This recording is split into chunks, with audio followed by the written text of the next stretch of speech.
Baik, para mahasiswa yang terkasih, ya, yang ganteng-ganteng, yang cantik-cantik, yang sudah nembak maupun yang belum nembak, ya,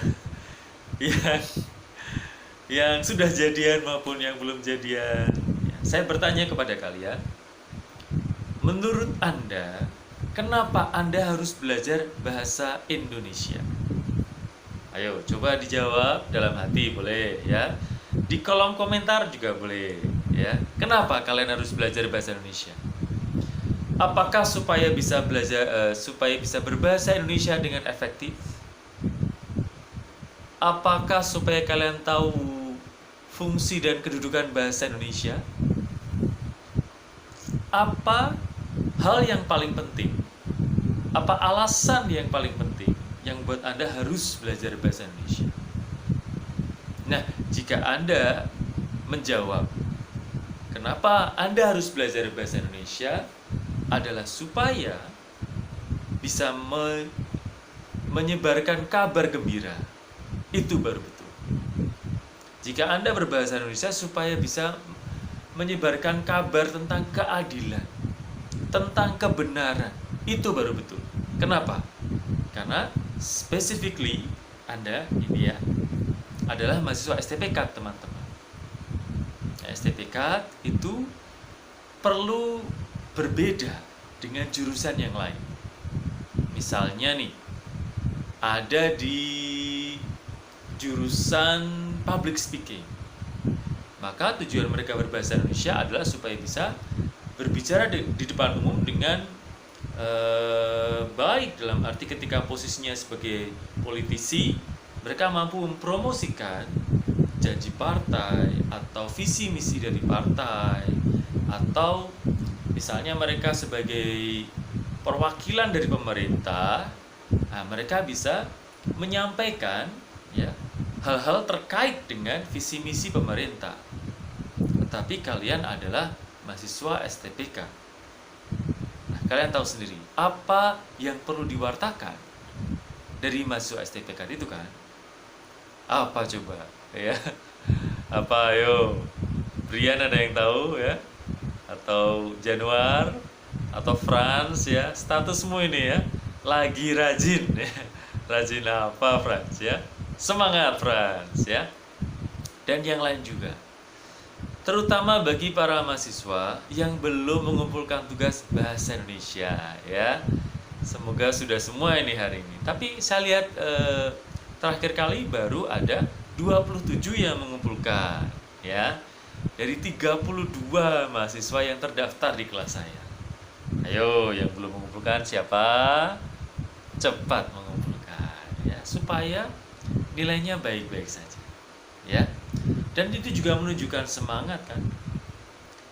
Tadi doa kita adalah kutipan dari New Wine, sebuah lirik Hillsong ya, anggur baru. Anggur baru itu kalau diberi tempat di tempat anggur yang lama, rusak itu. Anggurnya rusak, tempatnya juga rusak kan. Nah, kalian bisa nggak menjadi wadah anggur yang baru? Artinya ketika rahmat Tuhan yang baru hari ini yang baru ini dimasuk ke dalam diri Anda, bisa nggak Anda menerimanya dengan sepenuh hati? Nah, salah satu indikatornya adalah mengerjakan tugas bahasa Indonesia, ya kan? Simple sebenarnya, ya. Atau kuliah dengan baik, kuliah dengan benar, sesuai dengan visi misi hidup kalian kan, menjadi orang yang berguna, menjadi katekis yang andal, ya, membanggakan orang tua, itu kan ketika wawancara kita. Nah, jika kalian mau membanggakan orang tua, menjadi katekis yang andal, menjadi pribadi yang berguna, mari ya, yang belum mengumpulkan bahasa Indonesia, kumpulkan ya. Saya menunggu. Nah, untuk hari ini yang bisa mengumpulkan dengan cepat, kumpulkan dengan cepat. Ingat satu hal, kenapa Anda alasan berbahasa Indonesia, belajar bahasa Indonesia, menggunakan bahasa Indonesia, merenungkan dengan bahasa Indonesia, berpikir dengan bahasa Indonesia, berbuat kasih dengan bahasa Indonesia, adalah karena Anda adalah katekis yang sebaiknya seharusnya menyebarkan kabar sukacita. Nah, dalam menyebarkan kabar sukacita ini, teman-teman ya, kalian perlu teknik kan? Teknik. Kita bisa belajar dari teman-teman kita. Misalnya mereka public speaker yang handal kan? Nah, mereka belajar public speaking. Ya tidak hanya public speaking, sebenarnya kalian juga nanti bisa menyebarkan kabar sukacita melalui tulisan kan? Melalui tulisan maupun wicara atau lisan. Nah, kita ke wicara atau lisan dulu ya. Saya evaluasi juga beberapa video kalian ya. Nah, jadi esensi dari public speaking mahasiswa STPK adalah menyebarkan kabar sukacita kan. Nah, itu bisa menghibur, bisa. Tapi semoga tidak menghibur yang ecek-ecek gitu ya, yang ya menghibur gosip atau menghibur kabar-kabar bohong atau menghibur dengan menghina. Ya menghina yang keterlaluan kan bukan kabar sukacita kan.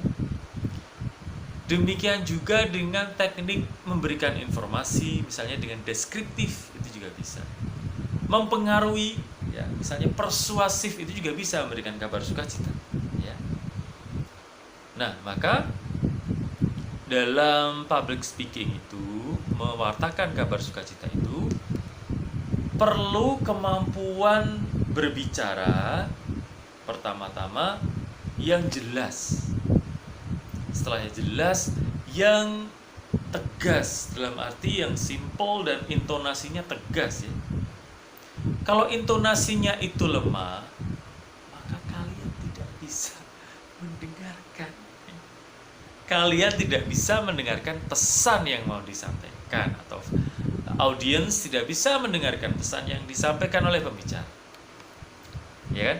Maka penampilan harus diperhatikan. Misalnya seorang guru harus pakai baju berkerah, begitu nanti akan saya perhatikan. Kalau misalnya kalian capek, bagaimana caranya supaya tidak terlihat capek ya? Itu juga diperhatikan oleh murid-murid. Mungkin ada selingan-selingan bahasa pantun misalnya, atau tebak-tebakan supaya mahasiswa atau supaya audiens tidak capek. Nah, maka mewartakan kabar sukacita itu juga perlu teknik, ya kan?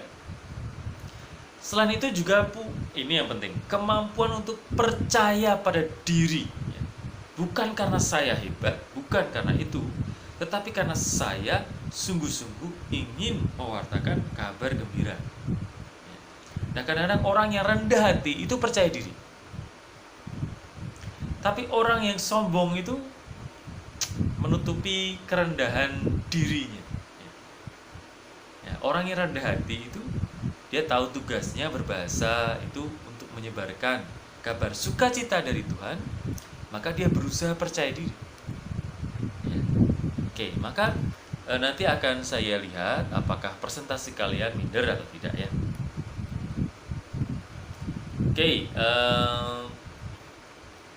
perlu juga gesture atau apa namanya, perilaku yang sesuai dengan makna bicara. Nah, misalnya para pemirsa, nah begini juga cocok kan? Atau hey kamu yang di sana, nah ini juga bisa. Tapi kalau menunjuk terlalu agresif itu tidak disarankan. Ya. Eye contact juga penting. Nah, jadi konteksnya nanti tugasnya adalah kalian sebagai pengajar, ya. Kemudian apa yang diajarkan? Yang diajarkan adalah dari modul saya saja. Coba kalian belajar lagi. Pengembangan paragraf atau alinea bahasa Indonesia, ya. Nanti silahkan jelaskan kepada murid-murid Anda, viewers di YouTube Anda, ini video reaction ya, tentang pengembangan paragraf atau alinea bahasa Indonesia. Coba tunjukkan kepada mereka apa itu pengembangan paragraf, deskripsi pembelajarannya apa. Lalu jelaskan juga apa tujuan instruksional umumnya. Jelaskan juga tujuan instruksional khusus ya, dalam belajar pengembangan paragraf atau alinea dalam bahasa Indonesia ini. Kemudian uraikanlah materi pembelajaran itu, berikanlah syarat-syarat pembentukan alinea, koherensi alinea satu dengan yang lain, lalu tugas dan latihannya apa, ya. Silahkan. Cara Anda membawakan itu bagaimana, itu yang kemudian akan saya nilai, ya. Oke, semoga berhasil, ya, teman-teman mahasiswa. Saya akan berikan waktu panjang lah ya, 2 hari ya. Jadi silahkan dibuat dengan santai, dengan tenang. Nggak usah 2 hari. Ini hari Selasa ya, berarti besok kan hari Rabu. Hari Kamis lah ya. Hari Kamis, silahkan deadline-nya. Ya, deadline-nya. Kalian bisa buat penampilan yang